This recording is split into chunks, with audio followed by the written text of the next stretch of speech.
Telegram 360 a présenté Info 360. Info 360, un condensé actualité journée en 360 secondes. Tout ça doit connaître sur ce qui passe dans le pays d'Haïti à l'autre côté, Info 360. Info 360, c'est information pratique, bien traitée, sans fausse côté. Bonsoir et bienvenue à Info 360 pour ce vendredi. Au sommaire de l'actualité, après le Canada, la délégation haïtienne conduite par le Premier ministre Ariel Henry s'est rendue à Palenque, dans l'état du Chiapas, au Mexique, à l'invitation du président de ce pays, Andrés Manuel López Obrador, pour participer les 21 et 22 octobre 2023 à un sommet sur le développement et la migration.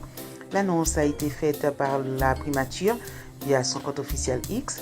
Ce sommet réunira des chefs d'État et de gouvernement des pays d'Amérique latine et des Caraïbes directement inclus dans les principales routes des flux migratoires allant du nord de l'Amérique du Sud vers l'Amérique du Nord. À ce sommet sont invités le Belize, la Colombie, le Costa Rica, Cuba, l'Équateur, El Salvador, Guatemala, Haïti, Honduras, Mexique, Nicaragua, Panama et Venezuela.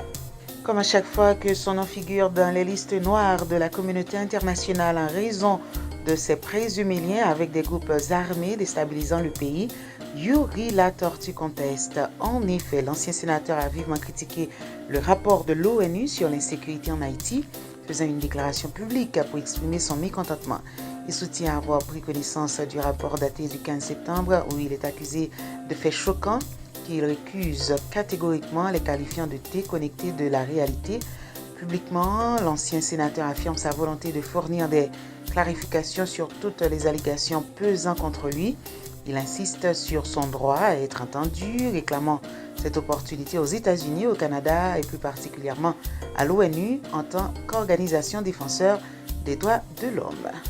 Le parti Force Louverturienne réformiste décide de prendre ses distances avec les partis, entités et personnalités indexées ou sanctionnées par les Nations Unies et ou des États Canada, États-Unis, République dominicaine.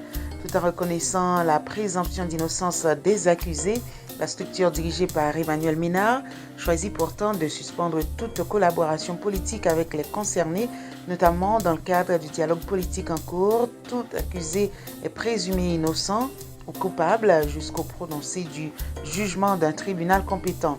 Mais au nom de la morale publique, la force louverturienne réformiste a-t-elle décidé de suspendre toute collaboration politique dans le cadre du dialogue en cours avec les partis, entités et personnalités politiques indexées ou sanctionnées par les Nations Unies et les États. Le parti demande à la justice haïtienne d'œuvrer instamment afin que force reste à la loi, a écrit le parti dont le docteur Emmanuel Ménard est le président. Info 360. À l'étranger, le parquet fédéral américain s'est opposé jeudi 19 octobre à la tentative de l'ancien président des États-Unis, Donald Trump, de classer sans suite les poursuites le visant au motif d'une immunité absolue dont il affirme jouir pour les actions entreprises lorsqu'il était à la Maison-Blanche. Personne dans ce pays, pas même le président, n'est au-dessus de la loi, a écrit l'équipe du procureur spécial Jack Smith dans un document de 54 pages adressé à la juge qui préside l'affaire, l'exhortant à rejeter la demande de Donald Trump.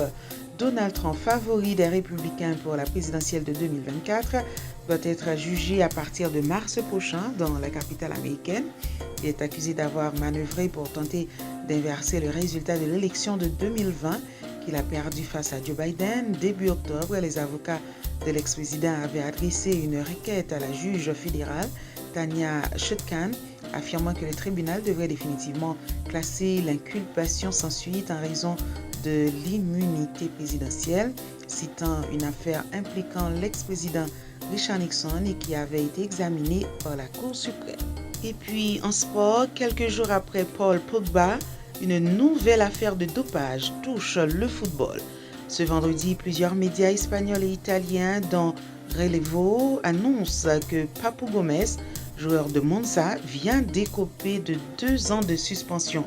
Champion du monde avec l'Argentine en novembre 2022 au Qatar, l'attaquant de 35 ans aura été contrôlé positif quelques jours avant le début du mondial l'an passé, sans que cela ne l'empêche de porter les couleurs de l'Albiceleste.